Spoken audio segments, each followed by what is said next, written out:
All right, thank you very much, everyone. And we're now returned and have a motion moved by Councillor Cooper, seconded by Councillor Douglas. Be it resolved that council does now rise from closed session at 4:08 p.m.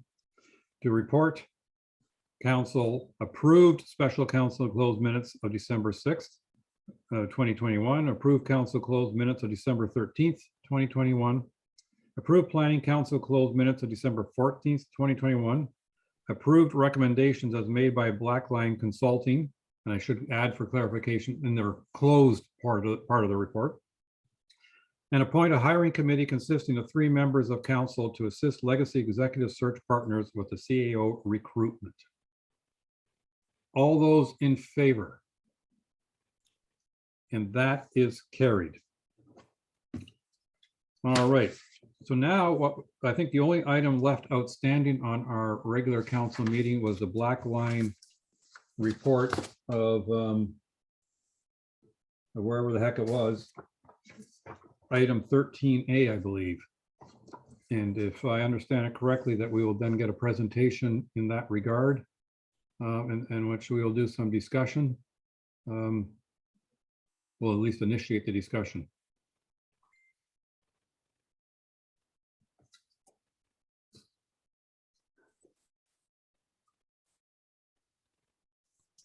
Your worship, while we're waiting, do you want to pass a motion, be it resolved that council waive the rules of procedure to extend past 4:30, but no later than 6 p.m.? All right. You've heard the motion, council. Moved by Councillor Cooper, seconded by Councillor Bocek. All those in favor? All right, that means, council, I'm afraid you're talking past 4:30 now.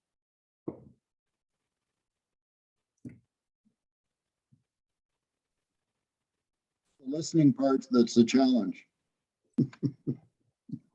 There you are. You're on the ball today, Councillor Cooper.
We're just waiting for John to come back in case anyone's wondering. He's the one who's got to do the presentation, I believe. Correct.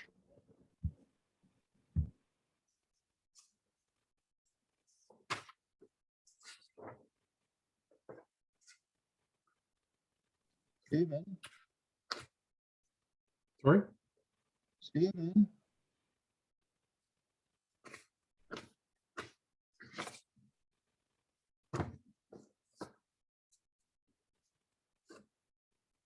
You okay there, Peter Cooper? I've got a question. I can't hear you very well. Oh, I don't know why. That picture behind you, is that live? That's the yesterday afternoon. Looks like a skidoo's gone up the ice. I think that was there the other day. I think that's a crack or some natural feature as the water froze. Or Yeah, I thought so too, but that couldn't be. Or maybe a scoot, who knows? Yeah.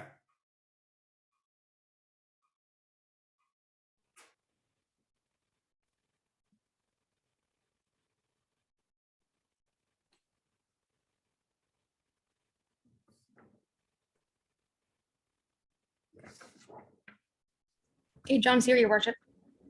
All right, then let's get the show on the show on the road. John, not that you haven't done this before, but can you tell us a story or two, please? Happy to. All right, thank you very much for your time this afternoon. I've got about a 10-minute presentation at most to take you through kind of a summary of the report, and then I'll hand it over for any questions.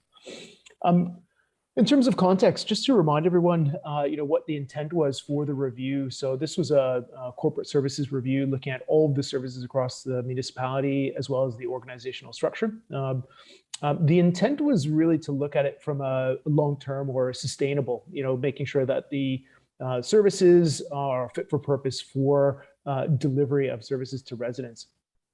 With that, there were three kind of primary aspects that you wanted us to look at, which was evaluate opportunities to streamline processes, assess the suitability of the service delivery itself, and then also look at ways to improve services or service levels. So that was the context of the review itself. I think as we've, I think to no one's surprise, the pandemic has had a significant impact on the municipality, not just the township, but other municipalities as well. And I do think it's important just to highlight some of the cause and effect of that. And effectively, through the lockdowns, there's been an inability of traveling abroad, which means some of the seasonal residents have been spending a bit more time or investing more into their properties. And there's probably been more activity around properties in terms of selling, buying, and then enhancing. So that's one aspect. And obviously, and I think more recently, there's the staycation tax credit. So I suspect that you'll see a bit more of that volume in terms of rentals and longer periods of time at seasonal for seasonal residents. The effect of that is effectively you've got that investment happening. The seasonality has changed.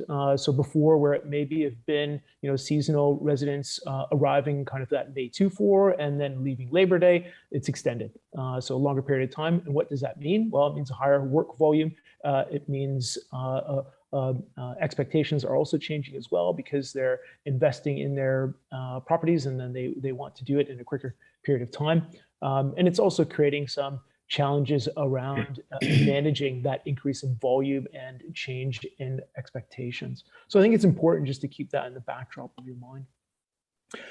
As we went through our process to identify opportunities, it effectively fell into three buckets. And to keep it very simple, around people, which is around making sure rules and responsibilities, training, and clarity of rules. So there's a bucket of opportunities relating to the people aspect of things. There's a bucket of opportunities that we've been able to identify relating to processes themselves and how we can streamline them. And many of them do bleed into the technology category. But how can we make our processes more efficient and more effective for our customers, but then also less friction within for staff so that they can deliver those services as easy as possible. And then finally, technology and equipment, and making sure that staff do have the right technology and equipment, they're able to use that to deliver services. An extension of that is also expanding the use of technology so that residents can use technology themselves to do a bit more of that self-service if they choose so. In terms of our approach for identifying opportunities, we use a variety of data points. And one of the things that we tried to do as Blackline is not just use one source of data to point to an opportunity. A good opportunity usually has data evidence from multiple data points, whether it's staff interviews, surveys, documentation analysis that we've done based on data that the township has. We also did a peer analysis. We did what we call service catalogs or service profiles for each of the departments. We asked the department's head to go out and tell us a little bit about your department, the work volume, service standards, and so on. And then finally, we did, as you may recall, a resident survey, albeit a quite small response. So for me, that's almost a bit more of a working group type input. But effectively, we've taken all that, we collate it together, we look for opportunities, and then what we do is we synthesize those opportunities, make sure we've got good evidence that they are valid opportunities, and then Blackline goes through a process of prioritizing them. So we do have a prioritization framework that we use, which looks at the things around financial impact, organizational impact, resident impact, degree of change. So using that, we come up with the first rating that we share with the township management team to then say, well, what do you think about the rating? And it's never, 100%. I mean, it's a bit of an art and a science, but effectively it's a starting point. And from there, we're able to take feedback from the township, the management team, to identify what they thought is the top priorities and where Blackline should spend a bit more time in terms of developing what you see in the report, which are 7 priority opportunities. We've provided a very step-by-step approach to implementing them. The others, so in total, we had 28 opportunities in total, minus the 7 top priorities. So you're left with 21 other opportunities that typically management can implement over a period of time. They fall into 2 other buckets. So as you can see, I talk about the people, process, and technology categories, but there's also 2 other buckets. And if I go back to the objective, it was around efficiency effectively, and also improving services. So what you see there is, another degree of categorization that we've been able to go through to say, what's the primary benefit of doing this? Is it going to make us more efficient, or is it going to help us to deliver better service? And so as you can see there, the split's actually quite even. It's about 13 and 15, so fairly even split. Not by design. That's just how kind of the cards lay. I just want to preface that the recommendations, that 28 opportunities that we've put forth here, they do not include any of the changes relating to the organizational review. Okay. Right now, I'm going to step through the next 3 pages. I'm going to step through each of the 7 high priority opportunities that you'd see in the report, and just effectively comment on what the recommendation is and what benefits we believe the township would receive by implementing them. The first one, we've got continue enhancing the township's website. The township has made strides forward, definitely at the beginning of the pandemic, to try and make the website more user-friendly and provide those services. We think that you should continue on with that. And part of it is making sure that while you have some of the online forms, there's also right now the forms could use a bit more enhancement. And I'll give you a prime example. Right now, some of the forms, they're free text. You can put the information in. So even if I said enter a date, you could put in John Noss. And unfortunately, that's going to require staff to then go back and say, John, sorry, you filled in the form a little bit wrong.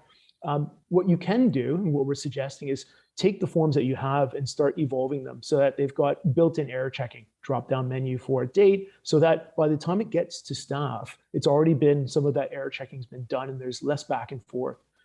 The other aspect of that is, by changing some of the way that you do some of those online forms, is not just having it as a PDF when a staff gets it, because effectively they have to rekey it into the system.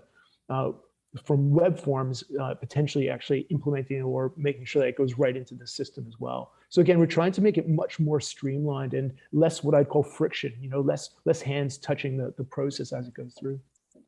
Along with that, online payments, you do have some online payment support, and I would suggest kind of looking at potentially enhancing that to service other online payments. Again, from a benefit perspective, greater usability for residents, number 1. 2, greater automation will increase increase the automation, will help decrease that back and forth. And lastly, and I think actually more recently with the Omicron variant, is business resiliency. If we're able to allow residents to do more, than if we are to see some departments that have 25, 50% of their staff home sick, that can still continue on. Revise the official plan. As it stands right now, the township does have a robust official plan. It's due for review. With the growth that the township is seeing, there's a different type of growth, and I think some of the conversations that I've had. I know my wife and I, we own a cottage in MacTier. It's been in her family since the 70s, and it's a traditional, what I would call, cottage. But the new cottages are quite different, and the new development is quite different. So there's a complexity challenge. One of the things that we also heard was the importance of the environment, and how unique that the township is in terms of the water, the UNESCO aspects of it, and so on. So with that, I think there's quite a bit of change and an opportunity to really take a look at the official plan, revise it, so that it is fit for purpose for the future, because a lot has changed. And I think the future, there will be a lot that changes with respect to the type of growth that the town sees. Maybe not necessarily the quantum of the growth itself. And with that, some of the benefits that we'd see is better direction and guidance between the planning department for the next several years, reductions of potentially disputes so that we get a bit more clarity around maybe some of the rules and regulations that are included in there. And also, the last point, we're just making sure that we get further integration of sustainability requirements into how do we better protect the environment for the future. The next two, I think, goes without surprise. And again, I do think that this is partly an impact of the pandemic, but also partly just growth. And the first one, which is around streamlining the planning process, is that when we looked at the volume that's been changing since kind of pre-pandemic to now, the work volumes increased substantially. And as you can see in the report, we do highlight some of those work volumes from emails, planning applications, and so on. And with that, one of the things that any municipality, I like to take a stance of, let's make sure your processes are as efficient as possible, leveraging technology as much as possible, making sure you've got the right staff and the staff training, and then the right structure. And that, for me, is kind of where you want to get to. And then from there, then you can scale efficiently. So with the streamlined planning the process, there's a couple aspects, which is one around that self-service and improving some of the online forms. 2 is about some of the information that's available. 3, files, and you do have a system called File Hold, which is your records management. It's using that a bit more efficiently around being able to find that information a little bit easier, so that staff can really kind of turn that around a little bit quicker, and they're spending time on what I would consider higher value rather than lower value. You don't want individuals spending, an hour or 2 looking for a file when they could spend that hour actually doing the analysis and the review of the application. Some of the benefits, obviously, with the seasonal and permanent residents, greater access to planning resources, transparency of the status of applications. One of the things that we've seen a shift. And larger municipalities, they've done this kind of years ago, but having an online portal where when I submit an application, it's almost that Amazon type experience where I can track my package. Where is it? What's going on? So same with an application, so I can understand where it is. That will help then reduce some of the communications with residents to say, where am I in the process? When can I expect to hear back around my application? And overall, I think with streamlining that, the process improves staff productivity. A similar story with modernizing building services. Again, the volumes increased over time, and what we'd suggest is, again, looking at the online portion of what's available in terms of self-service, the forms. They're actually quite good, but there's some opportunities for improving that. There's also some things with building side of things that we noticed, which was around frequently asked questions and getting some of that information out there, making it a bit more easier. So instead of maybe just text, having some videos around, here's how we go about going through a building permit process and so on. The second side of it is just not the planning permit side of it, but also field support, making sure that the staff, when they're out in the field, that they do have the right technology and training on that technology so that when they're out in the field, they can use it. One of the unique aspects of Georgian Bay is the size as well. We came across this with other smaller municipalities that cover a large geography. When they're out in the field, you want them to be out in the field and not having to come back either to their house to upload photos and files, or to the office. You want to basically kind of keep them out there as best possible. So for me, those are the 2 kind of aspects with modernizing the building processes. And as you can see, again, residents will have improved knowledge around submitting applications, so we reduce some of that volume and calls around resubmission and so on. But then also that inspectors are able to stay out in the field and be much more equipped. One of the challenges, which is a constraint, is you're going to have blackout areas where even if we give them a tablet which has a SIM card in it, connectivity is going to be a challenge. But effectively, hopefully that will change over coming years. Last page on the opportunities, creating a workforce development plan. Right now, the township doesn't really have standard practices for learning, development, and cross-training. And as a smaller municipality, cross-training is quite important, that you don't have those key person dependencies. They do exist, and for me, it's about how do we mitigate it the best, which is around making sure that we've got a good sense of what knowledge individuals require, where we have some of those key dependencies so that we can manage that risk, and then also developing things like succession plans so that we can plan for the future and see, you know, how we basically mitigate the risk of losing certain individuals, or when that happens, we've got a plan, we've got an approach ready to go instead of being on the back foot. Benefits relating to this is very much around addressing some of those operational risks, which, you know, may be caused from lapses in certifications that are required. Another one would be making sure that, you know, we're not waiting for John to get back because he's the only one that has that certification or can do that work. It continues on. And lastly, that bit more resiliency around the workforce itself. And again, I think with the Omicron variant, this one's become much more prominent.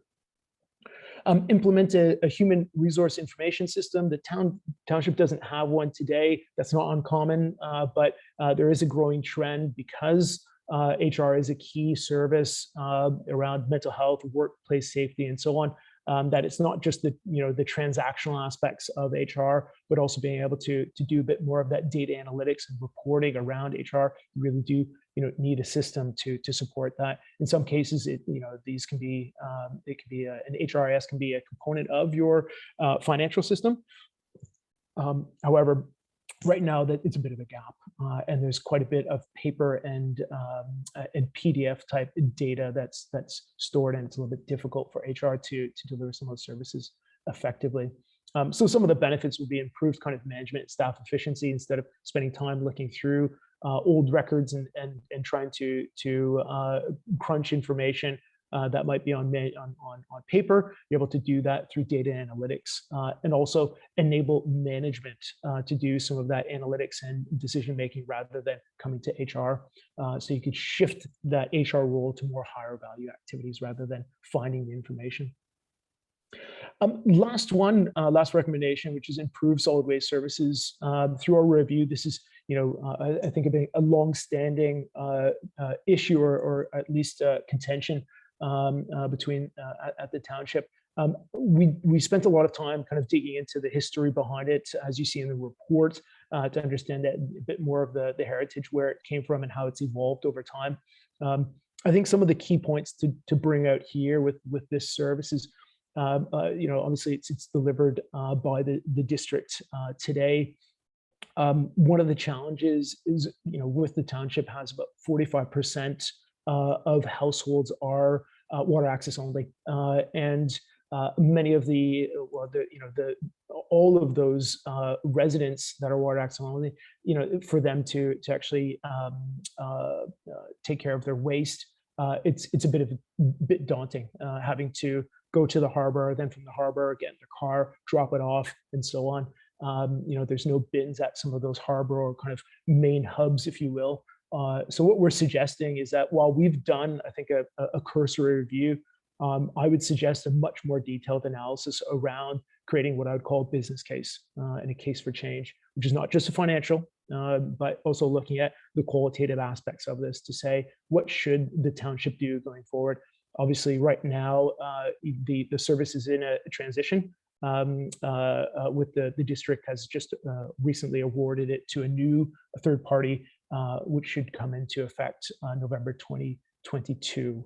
So that's why we suggest, in terms of timing, that the township kind of look at this a little bit sooner than later, so that you can look at that timing and see if that coincides. Again, from a benefits perspective, is making sure that you've got the right information to make the decision. In terms of timeline, what you can see here, and we did speak with management around some of the timing aspects. So it's, we consider a few things, which is urgency, any dependencies between them, but also capacity. And what we tried to do is kind of outline when some of these activities should occur. The H's stand for half, so first half, second half, and so on. But what you can see here is that we've tried to phase it out over 3 years. It is what I'd say front-ended loaded. So there's quite a bit of things that we think that you should get started on more immediately than later on. And many of these things we do believe that the township could do either with a little bit of help or with internal resources. Again, capacity constraints being there, typically what we suggest is this goes back to management to then come up with a bit more detail around, what do you need, what can you do, and overlay it with the capital plans that have been approved, I guess, late last year. And that's the presentation. I'll pause there for questions from council.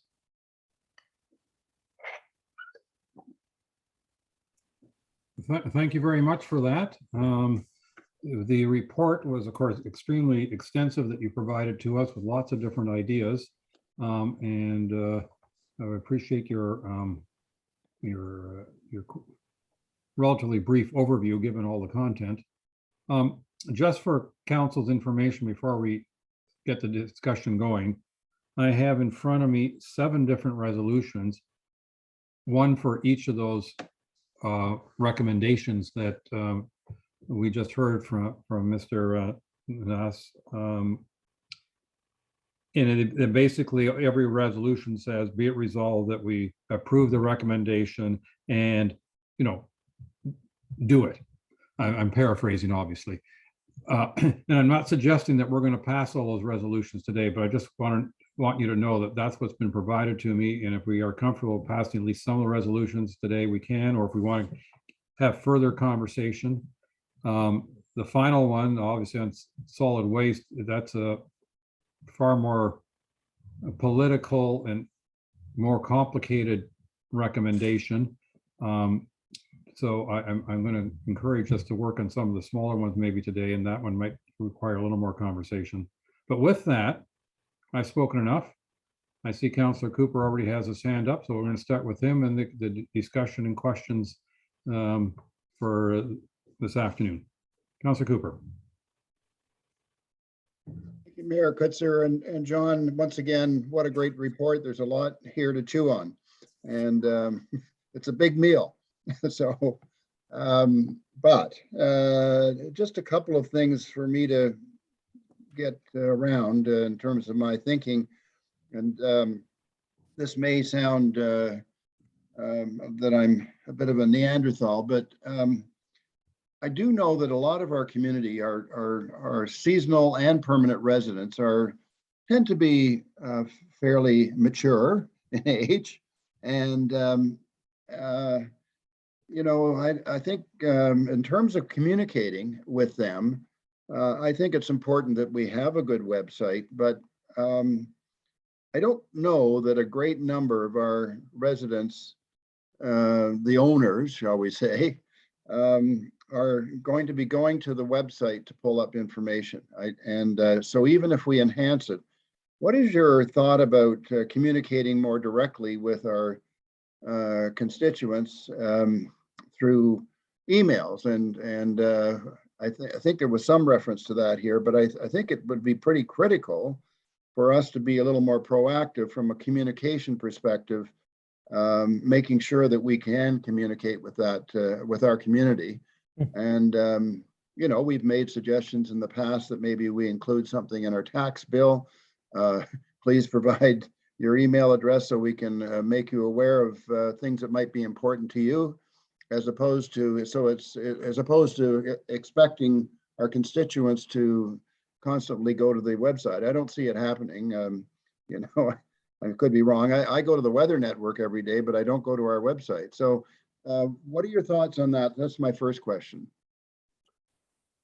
Yeah, thank you very much. Through your worship, a couple of things. And I think with the website, you're absolutely right. And I firmly believe that just in terms of accessibility, there's providing things online, especially through the pandemic, which is important. But there also has to be other channels. So the term that we use is omni-channel, multi-channel that the township will have to provide. So I absolutely agree with that. There was an opportunity, and it is later on in the document, which is about getting emails, requesting emails, so that you can create a bit of an opportunity for residents to sign up to get kind of an email alert and so on. So I do think that that's an alternative, and I know that just speaking personally, that's something that my wife is keen on as well. So I think that opportunity is there. One of the reasons why it wasn't included in the top 7 is because for me it's so binary. It's something that I think staff should just do. It's just it doesn't need explanation. I think there's value in doing it, and at least even from a piloting perspective to get on it and do that. So a lot of the web changes that we suggest is more for I think definitely for the you're transacting rather than information. But yeah, I completely agree with that. So if I may, Mayor, just a couple of other quick comments, and I'm really delighted to see the sort of suggestions with respect to streamlining. I'm going to call it streamlining for both planning and building. It's essentially more or less the same kind of words, and I'm delighted to see that. What about in terms of measurement of streamlining and getting there and tracking? There's a term KPIs, and what is your thought on that? I mean, at some point we need to sort of get measurables, and there may be a few, but I think we could really up our game on the measurable side. And do you have any thoughts on that? Through your worship, yeah, absolutely. And one of the things that we did look at, service standards and some of the measures that each department has. What we found is that it's a bit hit and miss, and it for me, one of the challenges, we can come up with the right KPIs. It's the effort to produce them, and without the right systems behind it, it becomes quite effort intensive. One of the things that we've highlighted in the report, especially on the planning side, is that the introduction of one of the new systems that the township is looking to implement and may already have, based on the timing, but it is using that system to then help collate some of that information, so you do start to get some of that analytics. The second one for me is that workforce development plan. For me, it's really important to understand each department, the work volume and the change in volume, because that for me would probably give management and yourselves a bit more data to then discuss what's happening and what do we need to do about it, as well as efficiency. So if we said go through these changes, well, here's the volume you have today. How much time and effort does it take you today, or how many bodies? Tomorrow, if we make these changes, how much more could you do without adding another body? You see, so for me, those are two kind of recommendations that I think are almost foundational. Once you've got those things in place, then absolutely start looking at the KPIs and developing what I'd call a little dashboard, so you can say, here are the measures that we're going to be held to, and try to see some improvements. And thank you very much, John. And you've highlighted that we need to sort of assess what we're doing, but we need the tools to do so. Thank you. Councillor Hazelton, please. Thank you, Mayor. Again, lots of good content in here, John. I did want to explore a little bit your priority number 2, revising the official plan, and I'm not sure I really understand why you've pulled this forward, but maybe you could explain it, and then maybe I'll think differently, or maybe not. Sure, through your worship. So a couple of things in terms of context, and usually official plans get updated or revised every 5 years. You're due to review it again actually this year. So 2017 was the previous date. There was a consolidation done in 2021. You've got a new director of planning. So there's quite a bit of change just internally, and then also with the age of the plan. So that's one aspect. That's one, I'd say, rationale for looking at the official plan and revising it. The second one is quite unique. And again, I think it comes back to the uniqueness of the township, is that you're going through, I think, a potential change. And part of it's pandemic related, which is, there's growth, but it's the type of growth. And that for me is something I think you need to look at the official plan. And even if you said, yeah, it's fine, we're good, we've got the right rules, we've got the right guidance, and it's clear, then that's great, but you've done that check. The last one is the sustainability. And obviously, I think this has been on the agenda for the township for a while, but it's making sure that how do we evolve it even further? How do we make sure that, you know, our official plan looks at all the different aspects of or as many aspects as we can around sustainability, which is not just the economic development front, but then also the environment itself. And lastly, you know, the social aspects if we can. So for example, trail planning, you know, that for me has got quite a few benefits. So those are the two main buckets, if you will, in terms of why we suggest looking at the official plan. Okay, thank you for that. I guess what occurs to me is a couple of things. You know, for example, I've read in your document here that you're highlighting the Cognoscini 6 Mile Lake plan. And I guess the thing that occurs to me is these are neighborhood plans. They've had a massive amount of community input into them. In order for any changes to take place, a massive amount of community input would need to be brought forward. I can't speak as much about the 6 Mile Lake plan. I mean, we do know that there are two 6 Mile Lake cottager associations, and there appear to be battles over there as to what direction they should go in. And I certainly would encourage the township to play a guiding, facilitating role. But I think the community needs to figure it out and kind of bring their ideas forward. However, I would say, based on what I know, the folks in Cognoscini are not in that dichotomy. They're very well aligned with their community plan. And I think that I don't think that's a candidate for revisiting in the short term. But let me say further, we do have a new director of planning. Initial conversations with him have suggested that he doesn't think our official plan or even zoning bylaws are broken. There may need to be some tweaks. He's certainly aware of some of the enormous amount of input council have provided to the planning department to say, you know, guys in planning, you need to tell us where things might be broken and help us fix them. But in fairness, we've already contracted out, I don't know if you're aware of this, but we've contracted out a waterfront plan study, which is likely going to be probably a multi-year study where they're talking about getting the first part of it done perhaps sometime in the early to mid 2022, and then follow up to that. So based on what I think I know, I would say that the official plan shouldn't be a priority at all. And if I look at your kind of Gantt chart about where you see these things starting and kicking in, you know, I see there is an opportunity to immediately refocus away from dealing with the official plan and focus on the other items, which I think is great. So personally, I think that if you find what I'm saying to be new information for you, then we probably need to have a broader discussion with you on it, because I certainly don't see the official plan as being a #1 priority at all. I really, going on to number 3 though, streamlining the planning process, streamlining the building services process, I think you've hit the nail on the head. And although I do understand Councillor Cooper's comments about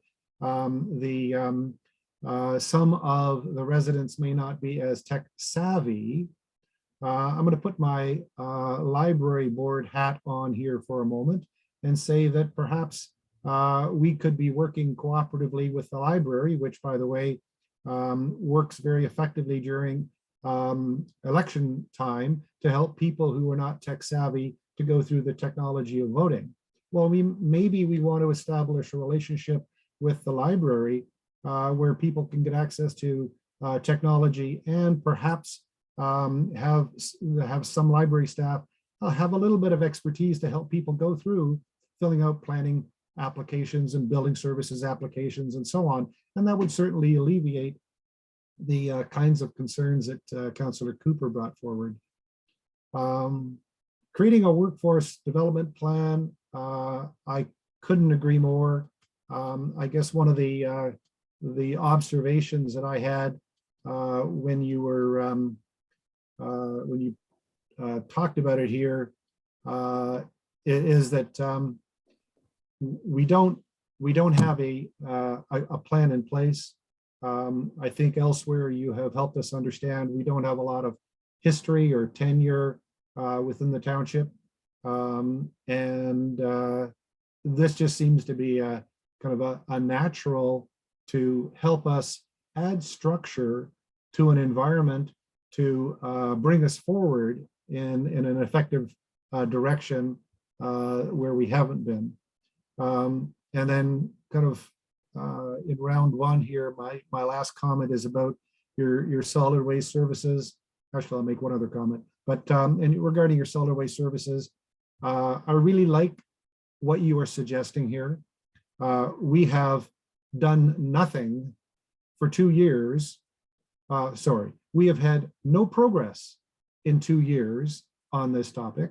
And I think what I'm hearing you say is we really need to bring in a consultant to drive this process forward, to bring us some options that can work for this unique structure of greater than 50% water access properties.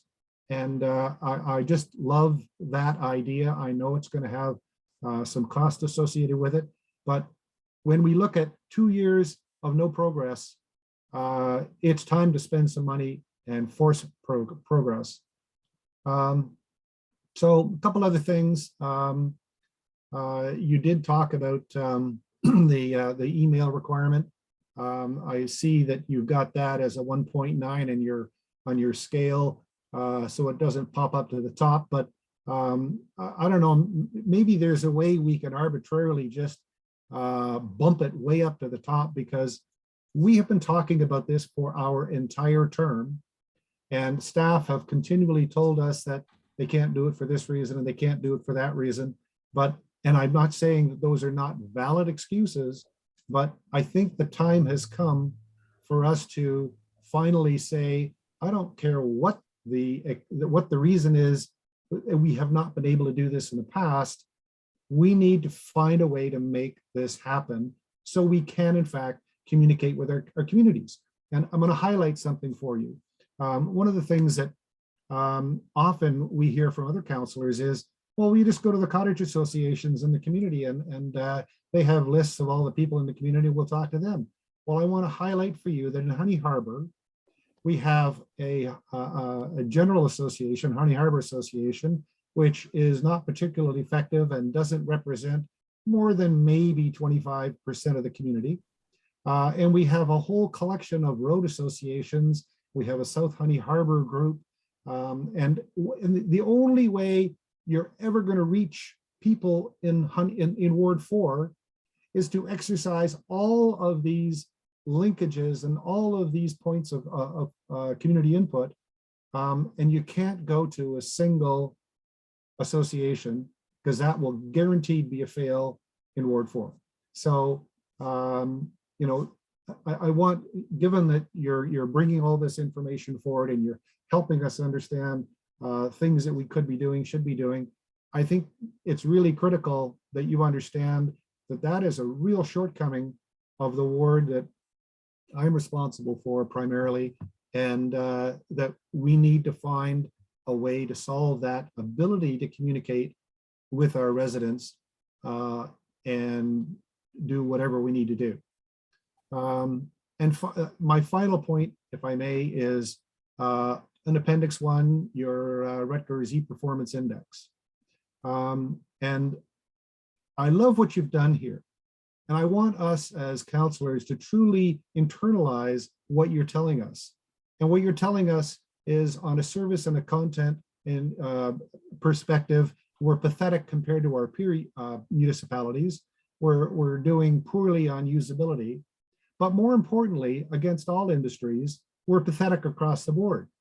And what is really important is, for example, when I'm trying to figure out whether I have a good online experience, maybe I'm going to go to Amazon and I'm going to go through the Amazon experience. And all of a sudden now I have an understanding of what a good experience is. And then I maybe go to my bank, but maybe my bank has got a pathetic customer experience. It's not the same industry. It doesn't matter.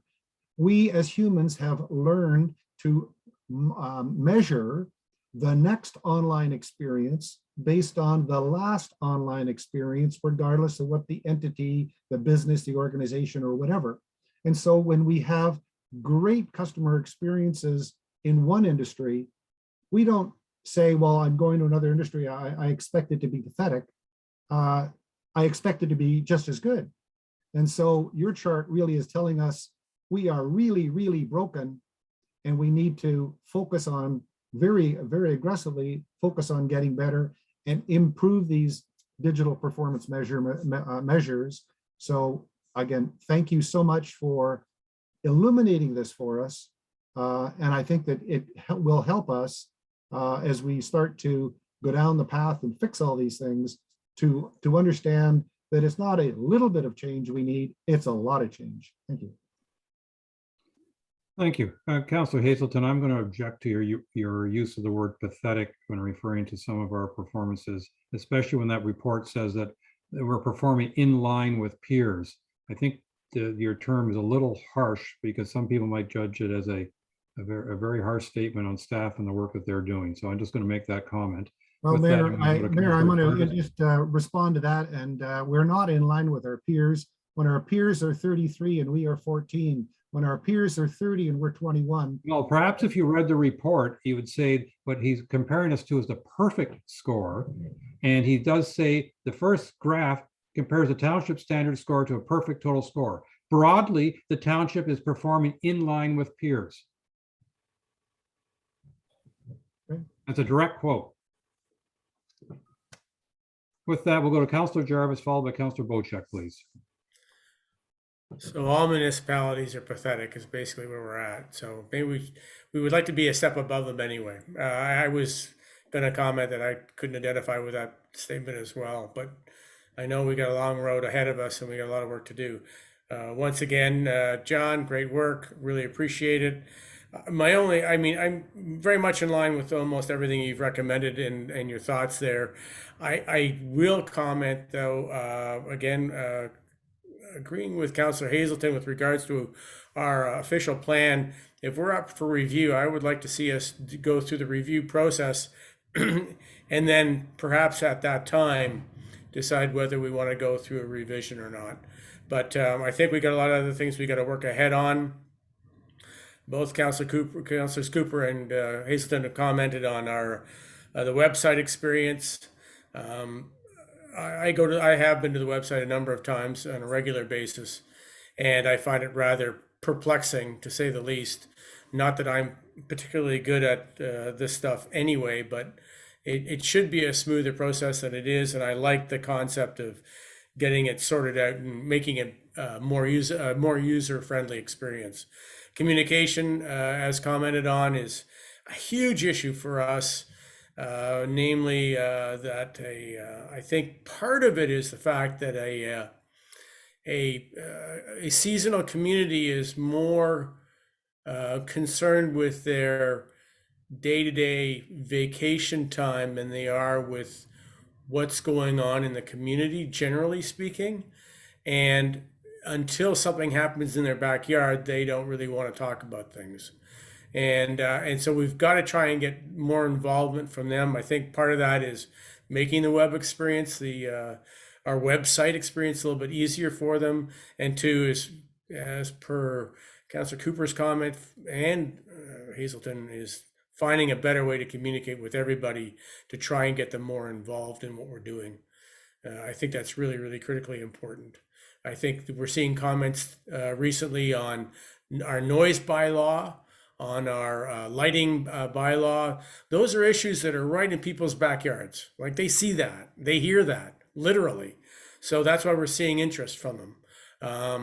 But we've got to try and make sure we get everybody involved in all our decisions, and communication is key.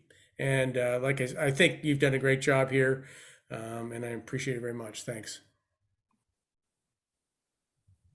Thank you. Councillor Wojcik, please. Thank you, Mr. Mayor. I think it's a great report. I didn't really have any issues with anything that was laid out in the report. I'm just wondering where we go from here, John. Do you stay aboard for a little while? You know, we're going through a transition with the CAO, and a lot of these thoughts, processes, things we're going to move forward with, I'd hate to see die where we are now. I just want to know what the plan is moving forward, if you don't mind. Yeah, sure. Through your worship, when we wrote the report, obviously I didn't realize that Jessica would be leaving also. So, you know, typically it gets handed over to the senior management team and they then execute against it. I think the one thing for me is, you know, happy to stay on and help as I can with the new acting CAO, just to make sure that, you know, they have what they need from a planning purposes and what they want to do and when. So happy to spend a bit more time with them to make sure it's a smooth transition.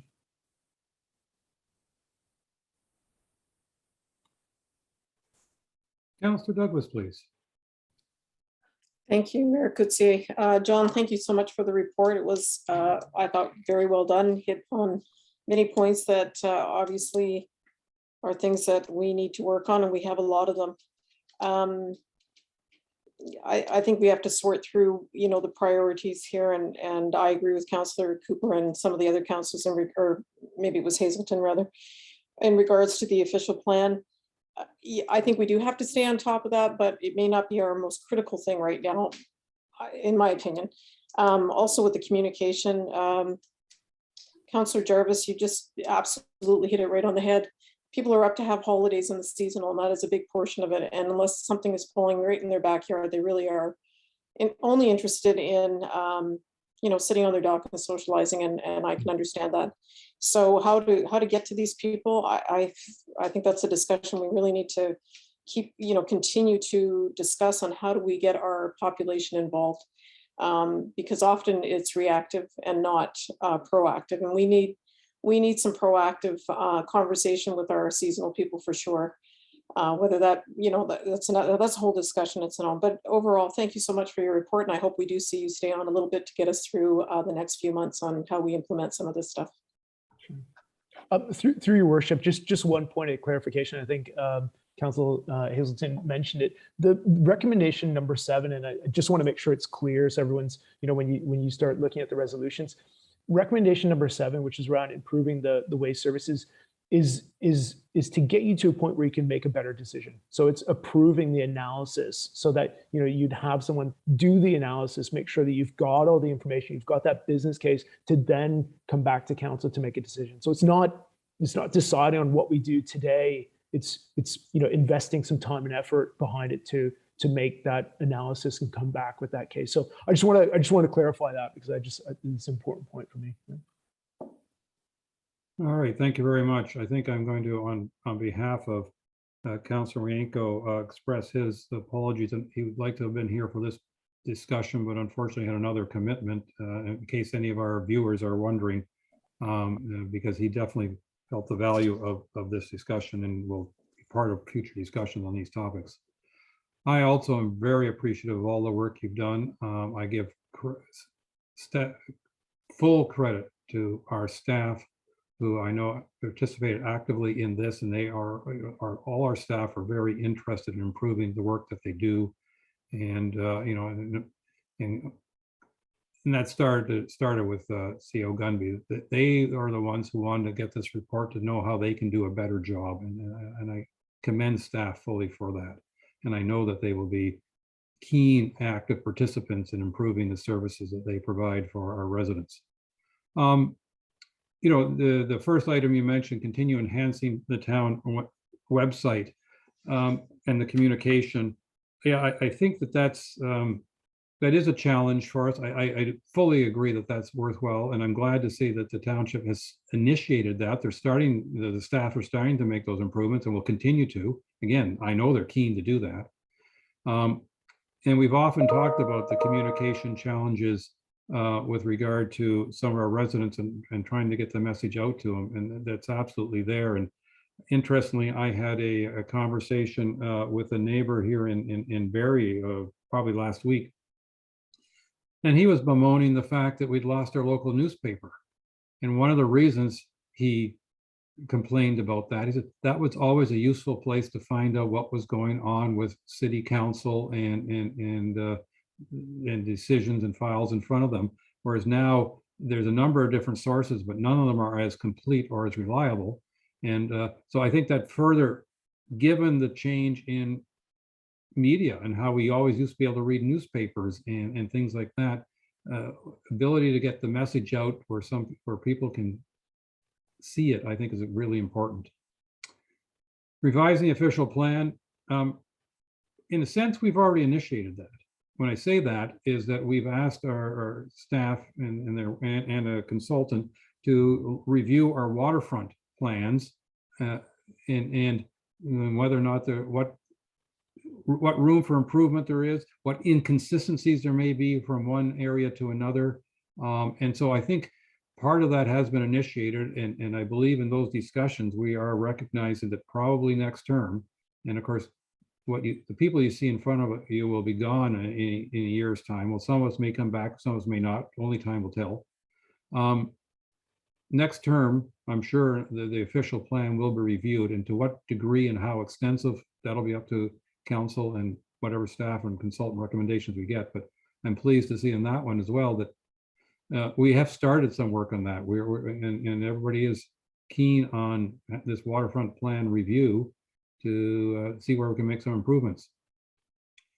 Your next 2 points, streamlining the planning process and modernizing building services. I see them as almost one. I know we have 2 separate departments, but I see them almost as one, is that it's around providing the service to many of our residents who want to come in and they want to do some building on their property. And of course, then they have to get the planning approval, and then they have to get the building approval. And I think the better we can deliver those services efficiently, the better it will be for all of us.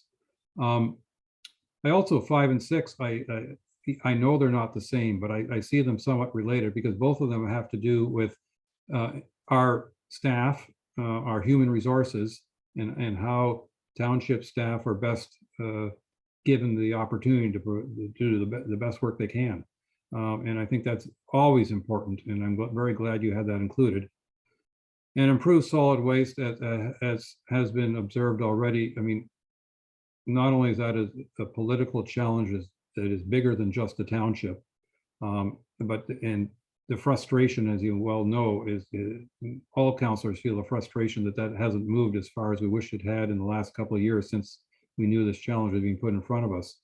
And appreciate your review and your input on that. And we will be having some discussions with district in the near future. I'm not sure if it's February they're presenting to us. For some reason, I think it is, but I could be corrected on that. But then we're going to have to decide as council what we do with it, and your analysis of the challenge and your recommendations will definitely be part of the input that is well appreciated. And so I want to thank you very much for that as well, and the rest of your report. Lots of good work here, and I think that both council and staff will want to make good use of this report. And so I say thank you very much for that. My pleasure. Thank you. Council, I have in front of me, and as I think I told you already, 7 resolutions in regard to these. Ms. Way, you're going to make some comment before I go on? No? Okay, just checking, because suddenly you appeared. Either that or the screens just moved around without me having any. Oh, Ms. Gunby, you want to comment? Yes, I do quickly. Sorry for the lighting. I sat down and then my cat got on me, and cat trumps all. So now I have a dark room.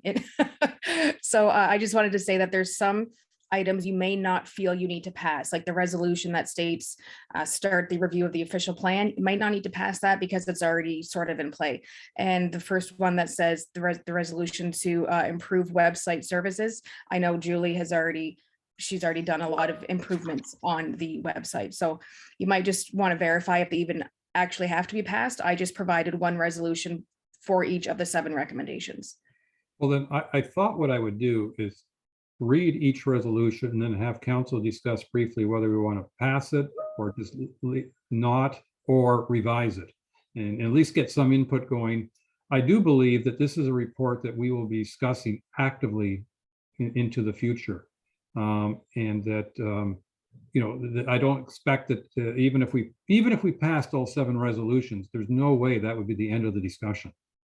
Correct. Yeah. And with the additional recommendations, I discussed with John late last week.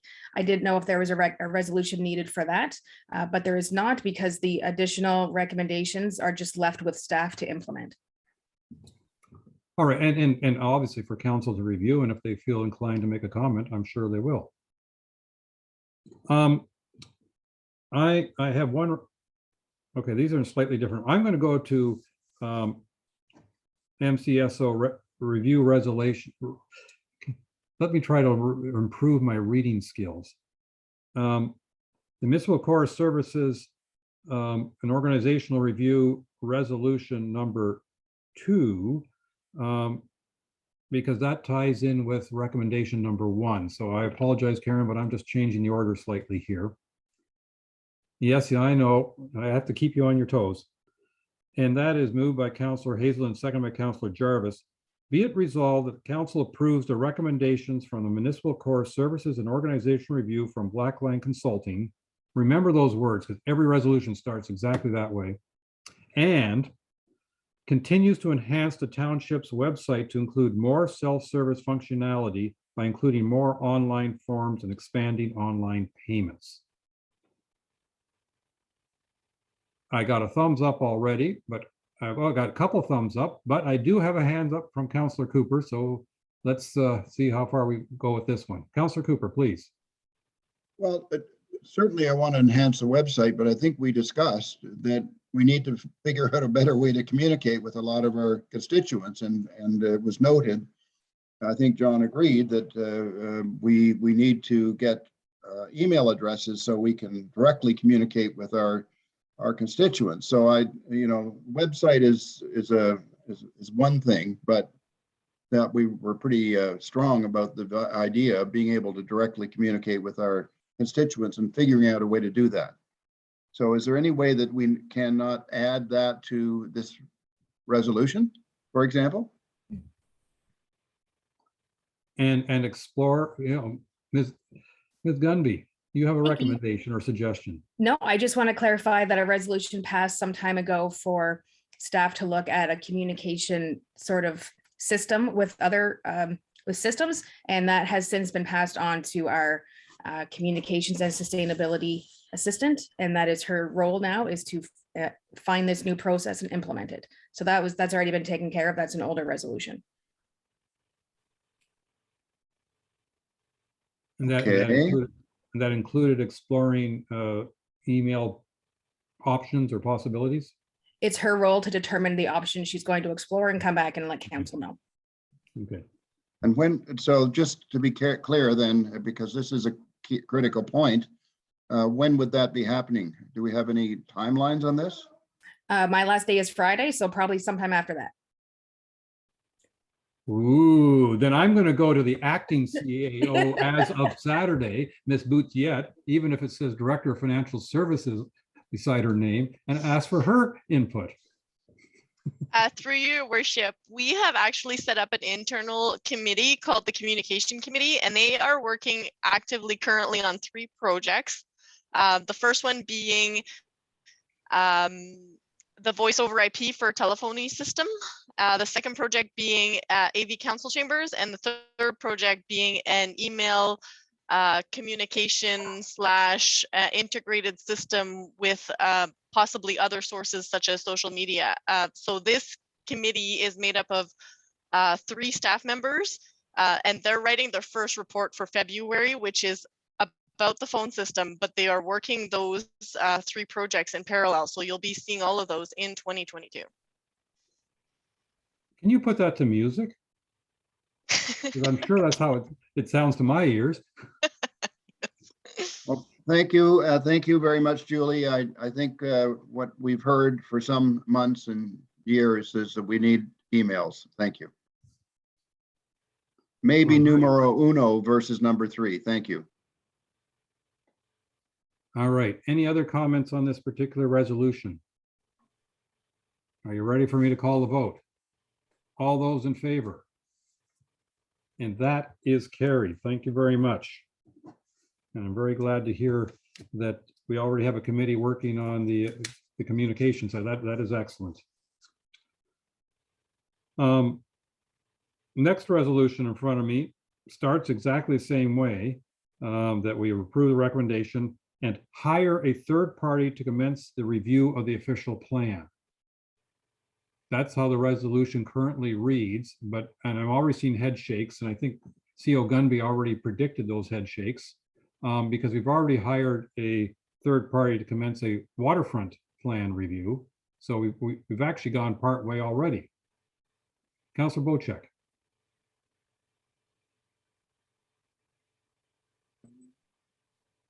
I'm in agreement with Councilors Cooper and Hazelton on this. I don't think it's a priority, but I think we should leave it open for amendments. Not a total review, but there is some things that are going to need to be amended in the official plan, and we should move forward with those things on a regular pace. I don't know if we need a resolution for that. Are you recommending a resolution or? Well, I know there's a lot of things coming up that involve the official plan and amendments to the official plan. I don't want this to be looking at the calendar that John gave us. Anything to do with the official plan probably wouldn't take place till 2023 or late in 2022, in the next term of council. So I just don't want it taken off the table that amendments can't be made to the official plan that need to be made. Say if the 6 Mile Lake Cottage Association comes to us and says, okay, we finally made up our mind, this is what we want, then I want the ability for the official plan to be amended. You know, I think this resolution didn't rule out doing any of that sort of work. I'll get to you in a moment, Dr. Espilla, but rather it just was recommending hiring a third party to commence the review of the official plan. And I think that might be a little bit premature at this time. Yeah. Dr. Espilla, did you want to add to that? Thank you, Mayor Kutzer. You hit the nail on the head with that. It's yes. Any housekeeping changes, any amendments that are coming up, those will be addressed in due course, just as part of our regular business process. If council doesn't want to proceed with an OP review at this time, that's council's prerogative. I've been on the record as to what an OP review would or wouldn't do with respect to some of the wishes that council's expressed in the last 4 months. And if that's council's desire to not proceed with hiring a third party at this point, then administration will follow council's direction. I'd like to think that, one, if we were to commence a review of the official plan, it wouldn't in any way possibly be concluded until the next term. And B, because we've already initiated the waterfront plan, which actually is a fair portion of the official plan. I'd like to think that we've actually already initiated this to the fair degree. Councilor Cooper, do you want to add to that? Ditto. I think we are going down that road, and I'm sorry, but I don't like just with this resolution, we're talking about just the official plan when a lot of our challenges are actually some tweaking of our bylaws. So yeah. It takes the focus off where the action really, where the rubber meets the road. Anyway, and so I don't support making any changes or any need for another review at the moment. Thank you. Dr. Espilla. Thank you, Mayor Kutzer. Just to clarify, I'll restate the message that I've stated previously before council and before planning committee. And that message is council has raised the issue that there are concerns with respect to our zoning bylaw. And council needs to be aware that to conduct a review of the zoning bylaw, that's normally done immediately following the review of an official plan under Section 26 of the Planning Act. So I want council to fully appreciate the implications of the decision that they're making on this with respect to whether administration is to be directed to hire a third party or not. that will impact whether we review our zoning bylaw and address many of those issues that you have addressed. Thank you. Councillor Douglas. Thank you for those comments, Dr. Escala. I think that all of us agree on this council that the official plan, like our bylaws, is a living, breathing document, and it constantly will go through changes or recommended changes to achieve some of the things that we want to achieve. So I don't, the way that the resolution is written, I don't think that precludes us from looking at that on an ongoing basis and taking recommendations from the planning department in regards to what needs to be changed in that official plan, should we try to change something with the zoning or whatever. So I'm in favor of the making sure that our resolution does not cover to the point where we can't do that throughout the year, because we should always be doing that. And I think we are doing it. So. CO Gunby. Thank you. I highly recommend you just crumple up that piece of paper and throw it over your shoulder. I can't do that because it's got something on the other side as well. So, you know, because I print on both sides, but I'm thinking, council, that perhaps we just not approve this at this point, because I think that's part of a process that we are in the midst of already. But I think we greatly appreciate the recommendations from Mr. Noss with regards to the that the official plan should be part of our reviews going forward. There's no question in my mind, there's opportunity for improvement, if I can put it that way. All right, so we'll set that aside. And then the next one I have on the list is, be it resolved that council, excuse me, moved by Councilor Douglas, second by Councilor Bocek. Be it resolved that council approves the recommendations from Municipal Corps Services and Organizational Review from Blackline Consulting and streamline planning processes as outlined in the report. I'm seeing a bunch of thumbs up. Do I see any discussion? All those in favor? And that is carried. Thank you. We want to make sure that Dr. Spilla isn't bored with his new job with us. And now, moved by Councillor Bocek, seconded by Councillor Hazelton. It says, and modernize, you know how the resolution starts, and it ends with, and modernize building services by revising the website content and application forms and provide field staff with better technology. I got lots of thumbs up. Any discussion? All those in favor? Boy, we're going through these resolutions like nobody's business. Next one. Resolution moved by, let's make it Councillor Jarvis, seconded by Councillor Cooper. The usual start, and create a workforce development plan to become a more resilient organization.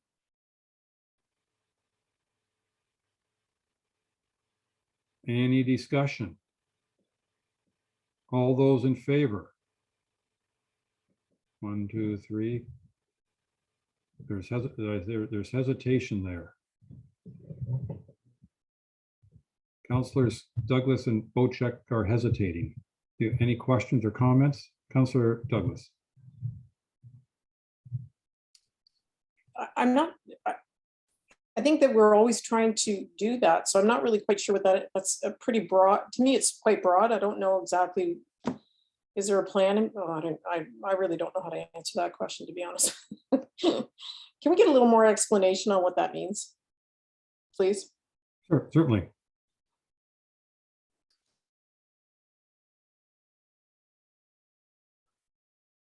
Mr. Noss, I think that is you. Once you're unmuted. There you go. Sorry, I was just trying to unmute there. All right, so that opportunity specifically, what we're suggesting is right now you don't have an index of the training requirements, certification, and any kind of licenses that are required by staff. So the first point is create a baseline, so that create that baseline to understand who needs what and where you're at. So some of those licenses need to be updated annually or at a certain frequency. So it's making sure that one, none of them have lapsed. If they've lapsed, then get a plan in place to get them up to speed. And then otherwise start planning for any other ones that need to be done in the future. The second step is then what we call build resiliency, which is effectively to work with management to review the job descriptions, make sure they're accurately reflecting what they're actually doing. Again, pandemic has had an impact on some of the work that staff have been doing. Need to make sure they're up to date and relevant. Along with that, also then working with management to assess more of a risk perspective. Who's potentially a flight risk? Who's up for retirement? Where do we have key person dependencies? From there, creating a bit of a matrix on what our potential knowledge gaps might be from a risk perspective. So if certain things should happen, what do we do? And then from that, then building out a plan to either cross-train or how do we mitigate that issue or problem. Along with that is also developing a succession plan. And then lastly, with that more holistically is looking at the organization as a whole, develop a learning and planning learning and development plan around what capabilities they have today, where they need to be based on the previous information. Also looking at where they're spending their time in terms of effort and activity, so that you've got a bit more analysis on where that is. So that's the workforce development plan in a nutshell. Thank you for that, John. It's getting a little bit late in the evening. I can appreciate that. Well, we're going to end this meeting within half an hour. Councillor Cooper.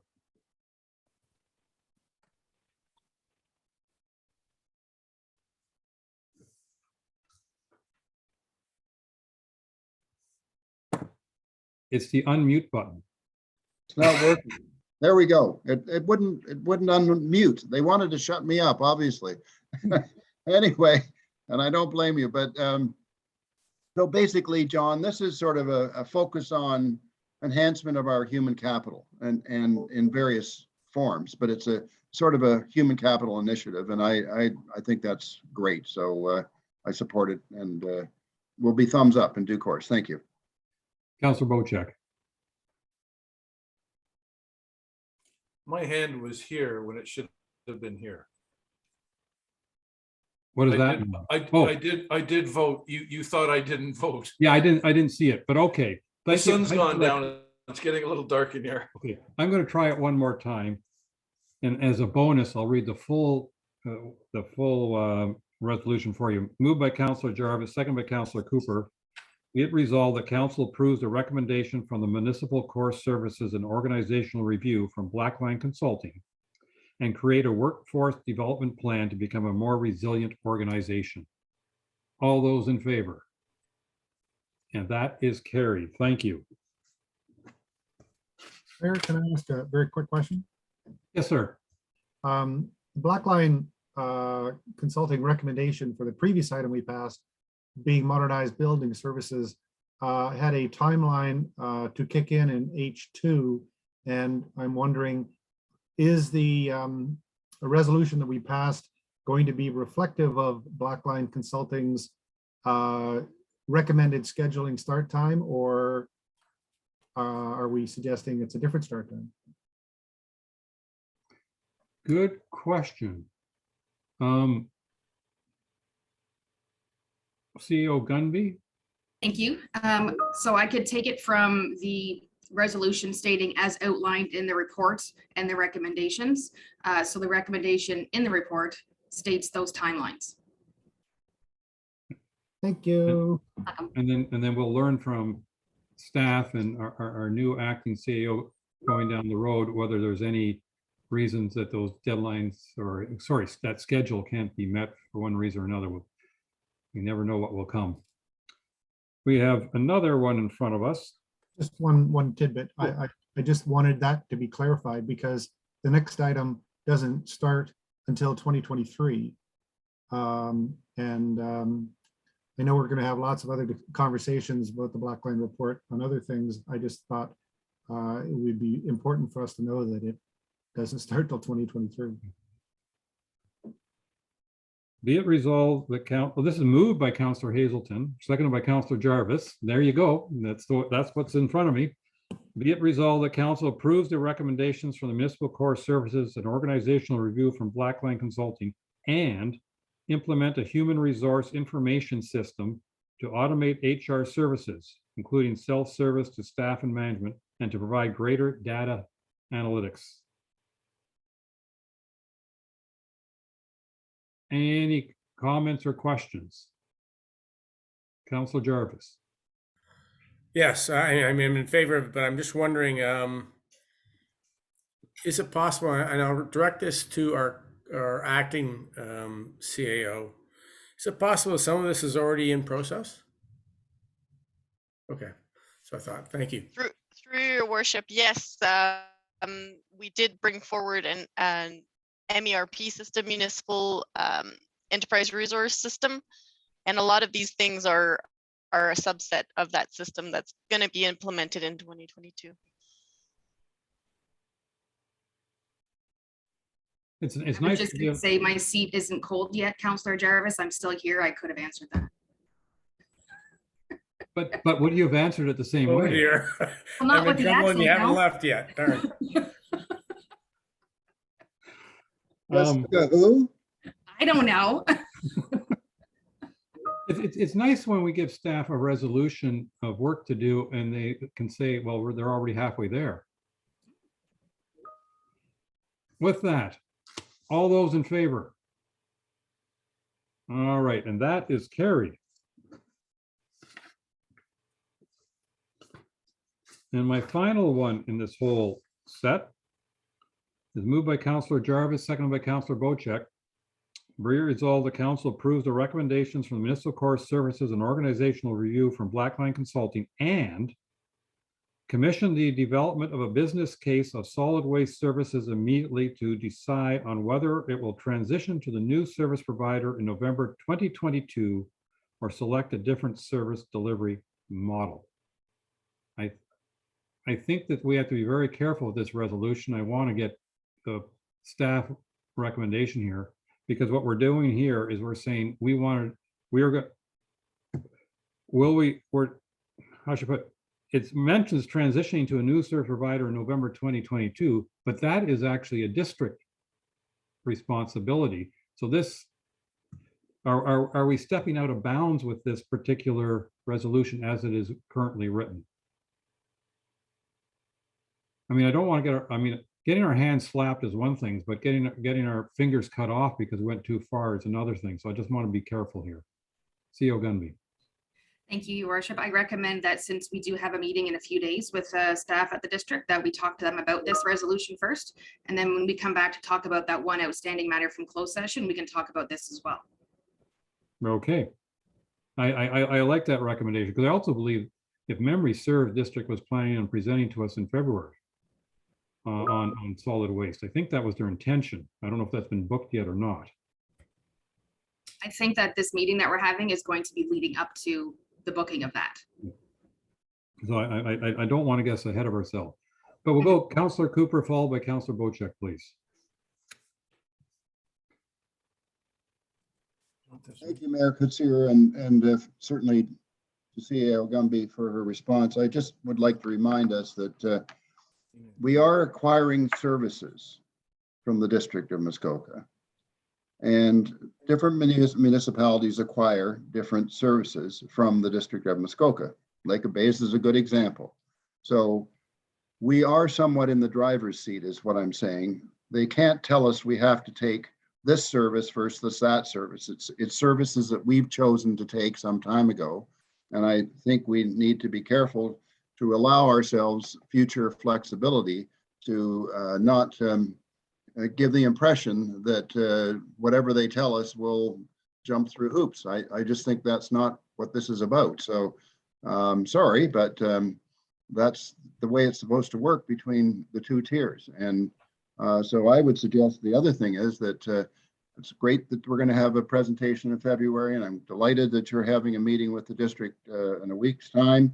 But I also think this is such a critical matter that I think this is one of the subjects that we need to have a very good meeting of our council to walk through some of these things. And we may need somebody to lead us to the right solution in the end. We may need a facilitator to do that. I don't know, but I'm thinking this is our biggie, and we need to make sure we keep as many options on the table as possible. So thank you. And I would, if I may add, that I don't think you have any reason to have to apologize. I think I saw Councillor Bochuk send as well. Did I, or am I? You did, but Councillor Cooper articulated it better than I could. Okay. All right. So, well, do you want me to read the resolution one more time, or would you like to vote on it? Councillor I Douglas. weren't going to vote on it. Well, we haven't made the final decision yet, have we? I was just going to say, I prefer personally to take our CAO's advice and do the meeting. And maybe we could just, I mean, this could be apple and oranges, but I think we went through something similar with wanting similar services with the policing service, and that had to be voted on by district. So I just, if maybe you could find that out at the time, like, are we beholden to the district to make a joint decision on this similar kind of situation? But I would prefer not to vote on anything today until we hear what this meeting brings. And there, I'll tell you why I have some hesitation. Well, I fully respect what Councillor Cooper said in regard to, like, and he used the perfect example, Lake of Bays, where the solid waste management there is structured differently than it is in the other municipalities under the umbrella of the District of Muskoka. It's nonetheless the fact that the district is providing the solid waste management services. And to the best of my knowledge, that is written in provincial law that created the district and the sub-municipalities. So I believe if we were to remove, and I say I could be wrong on this, but my understanding is if we were to propose that the township take over solid waste responsibilities, that we would require provincial approval. Mayor, if I could just comment, I'm not suggesting that we're necessarily going to take anything over. What I'm saying is that we need to make sure that we have flexibility to buy certain services, and we may decide to do other things elsewhere. Okay, yeah, no, I appreciate that clarification. So I saw this as a sort of what John put forward is we need to consider a fourth thing, which is a hybrid. And I think we probably have that opportunity in front of us. And the reason I'm saying it's quite clear is that each one of the municipalities, it's quite clear because Lake of Bays has a very specific service. They requested that service. And that's what the district is delivering. And we could say to them, give us that service, but also give us curbside, but we're going to look after the marina business, for example. I'm just throwing something out. And I think we need to allow ourselves that sort of flexibility going forward. Thank you.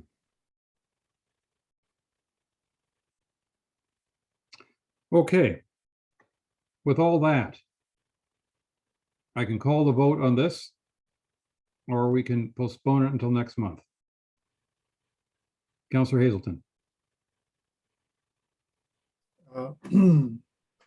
Our current CEO, Gunby, said something about having another meeting in shortly prior to the February meeting to deal with some of the other items in closed session.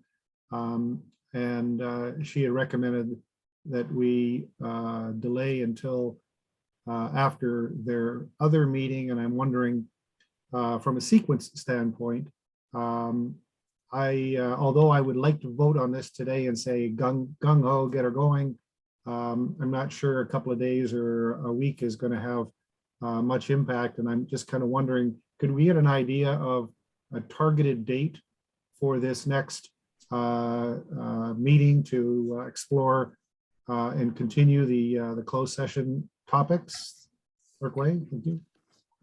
Clerk Way. Staff have been dealing with some dates. We're currently waiting for John to check his schedule. I'm sure you can appreciate he's been a little occupied the last couple of hours answering our questions. But we're looking at January 31st or February 1st, not to put John on the spot. That would give us two, like a full day option each. But if those dates don't work, but that's kind of, we're now at the end of January, very beginning of February is where we're at for this to come back. So still before the next round of council meetings in February, but still a couple of weeks away. I'm glad you're already working on what was going to be my final topic of this afternoon, is that is organizing another meeting. I think, and I'd like to get council's input on this. I think having a closed session meeting be more appropriate than an open session, because there was more discussion in closed of wanting to continue discussions in open. And I'm wondering, though, whether we'd rather have a half day versus a full day, given how intense the conversation is going to be. And so I'm going to make the recommendation that we get a half day, and then if we can find out from Mr. Nass and Clerk Way the opportunities, then we can all determine whether we're available and for that particular half day, and then continue discussion on that. And that would, of course, be about 2 weeks from now. Correct. Yeah. All right. So can we have an agreement that will postpone this particular vote until that time? And Councilor Jarvis, did you want to add a comment with your hand up? No. Okay. So we're just going to set this one aside for now. And that means that we're getting to the point that we have, I think, let me just check here. I think two resolutions to shut the meeting down. So my question is, council, before I read those resolutions, are there any other comments or input that you'd like to make in regard to what we've just done, or should we just close the meeting and meet again tomorrow? I'm not seeing any hands. So I will make the comment. Oh, Councilor Bocek, he got his hand up. Just in the nick of time. Yeah, just. Jessica, You thanks guys for big time, too. thanks for participating in our last council meeting, and we'll see you tomorrow. Thank you for putting up with me for your last however many council meetings. I think it's the other way around. It is. It's a bit of both. I want to thank Mr. Nass for all the work and your staff and all our staff that went into this report. I think it's extremely important. I think what I greatly appreciate for a lot of the discussions we had today, both in open and closed, is we're looking at big picture, how to make the township a better place for everyone, and including our employees, as well as our residents, and maybe for our counselors, so they're the least important of that whole group. And so I think that it's I think it's good that we as council are talking big picture here, and that's what we should be doing. And I think this Blackline Consulting report is a significant part of that big picture perspective. So I want to thank Mr. Nass. Thank you very much for all your work, and we'll see you again in a couple of weeks' time, hopefully. Sounds good. Thank you so much. Have a good evening, everyone. All right, thank you. I have moved by Councillor Douglas, seconded by Councillor Cooper. Be it resolved that council adopts the bylaw 2022-006 to confirm the proceedings of the January 10th, 2022 council meeting. All those in favor? And that is carried.